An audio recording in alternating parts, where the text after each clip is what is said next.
शिक्षकों का और स्टूडेंट्स के गार्जियन का बहुत बहुत स्वागत करते हैं कि आप सब अपना समय आप निकालें और यहाँ पहुँचे। यहाँ पर तमाम उपस्थित स्टूडेंट का भी मैं हार्दिक अभिनंदन करता हूँ। सब और मैं ये बताना चाहूँगा कि जैसे कि उमाशंकर सर को लगा कि हम लेट आए हैं, हम लेट नहीं हैं। मुझे इस कार्यक्रम की जानकारी नहीं थी और मैंने अभी यहाँ पर जानकर इस मकान पे काम चल रहा था घर से, इसलिए मैं आया था वही काम देखने। सर को एक बार मैंने कॉल किया जैसे तो कि सर आप कहाँ हैं, बात था तो सर बोले कि ये नहीं है, आप आइए। अगर हम कोई कार्यक्रम की जानकारी होती तो हम थोड़ा सा तैयार होकर के आते और थोड़ा सेविंग कर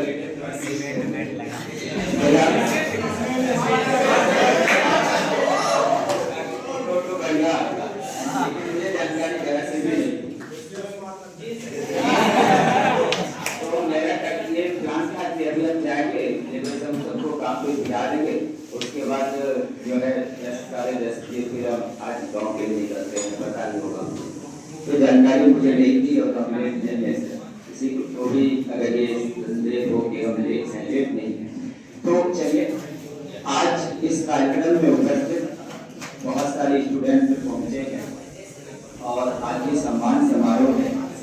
बहुत खुशी है आप सबको संबोधित करते हुए। आप सबने जो मेहनत किया है 2 साल और उसके बाद खास करके 1 साल क्लास 12 का, उसका जो रिजल्ट आप लोग को आया है, कहा जा रहा है कि इस बार रिजल्ट जो है बिहार बोर्ड ने सही तरीके से कॉपी की जांच नहीं की। हो सकता है कुछ परसेंट सही हो, लेकिन मामला ये भी है कि बहुत से विद्यार्थी आजकल गंभीरतापूर्वक और अच्छी तरीका से पढ़ते भी नहीं है और उसका भी एक परिणाम है। जिस विद्यार्थी ने अच्छे से पढ़ा है नो डाउट उसको बहुत अच्छा नंबर आया है, ये प्रमाण है और इसमें कोई शंका नहीं है।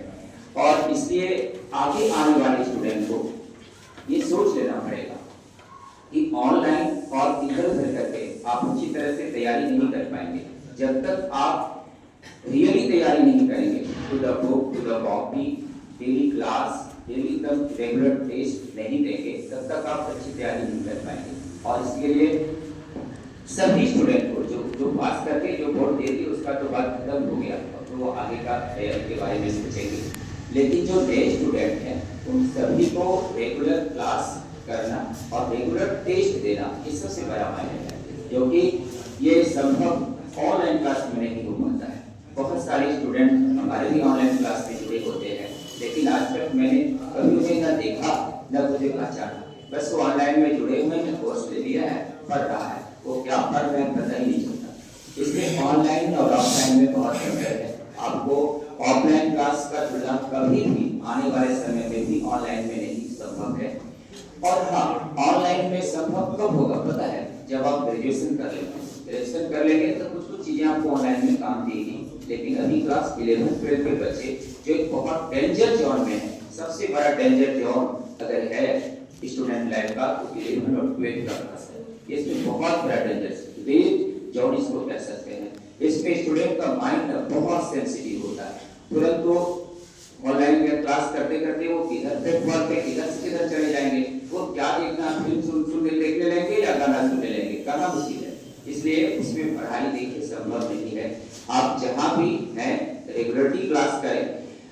अजय सर ने अभी तक के इतिहास में जब मैंने पढ़ाना शुरू किया और उस समय जबकि प्रोफेसर 5, 10, 15 विद्यार्थी लेकर के 3 पेपर भी पढ़ाते थे, मैंने देखा है उस समय इनका 100 का बैच हुआ करता था। उस समय की बात है जब वो स्टार्टिंग की बात है जिसमें हम स्टार्ट कर रहे थे, उस समय भी इनका बहुत बड़ा बैच हुआ करता था और आज के समय में भी वो अपने मुकाम पर कायम है।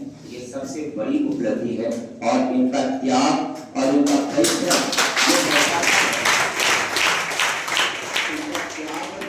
दर्शाता है कि ये किस लगन से स्टूडेंट्स को पढ़ाते हैं।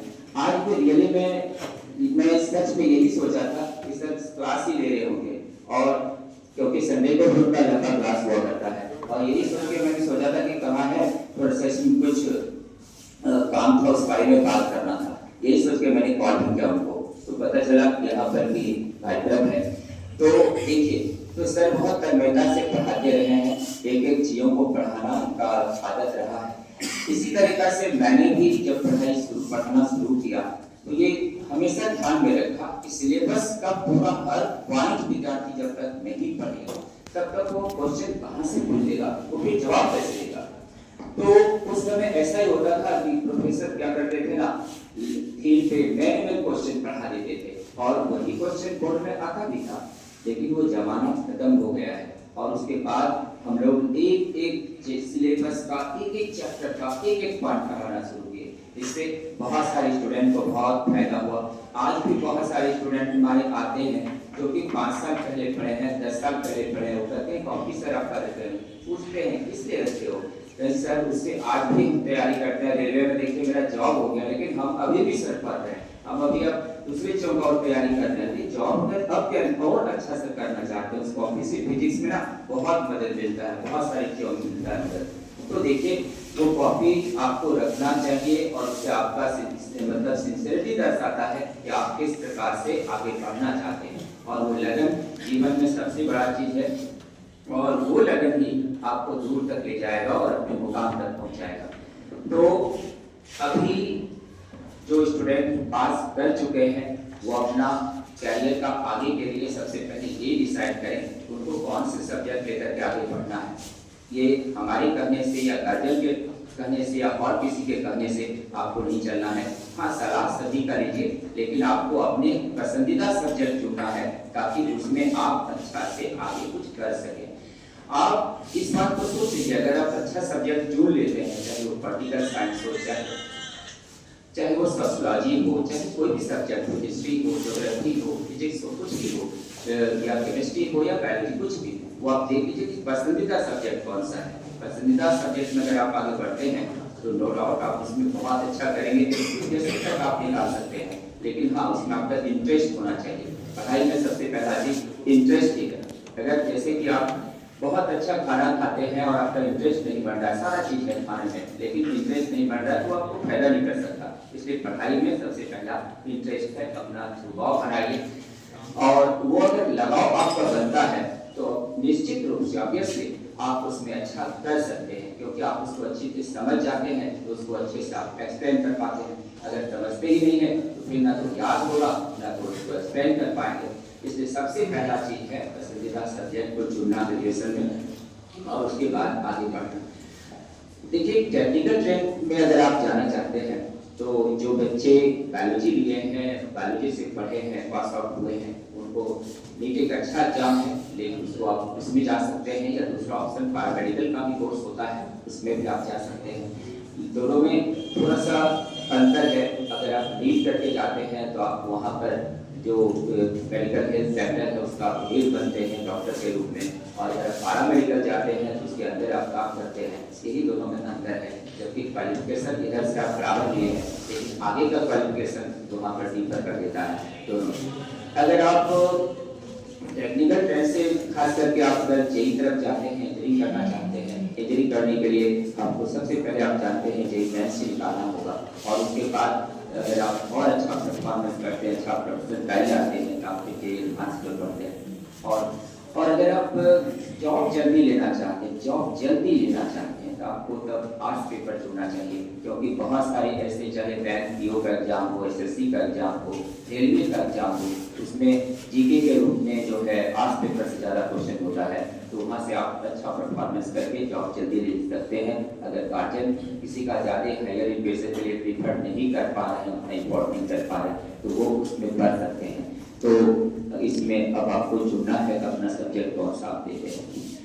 चलिए, बहुत कुछ और भी बातें आप लोगों को पहले भी बहुत से बच्चे हैं जिसने क्लास में भी बहुत कुछ सुने हैं, समझे हैं, बहुत सारी बातें हैं। सबको मेरी शुभकामना है जो बच्चों पास कर चुके हैं। आज मुझे उम्मीद नहीं था कि सब पढ़ाई में बहुत से बच्चों से यहाँ पर भेंट होगी, और ये बहुत खुशी का क्षण है मेरे लिए। आप सब यहाँ पर मिले इस रूप में, और बहुत अच्छा लगा आप सबसे मिलकर, बहुत अच्छा लगा।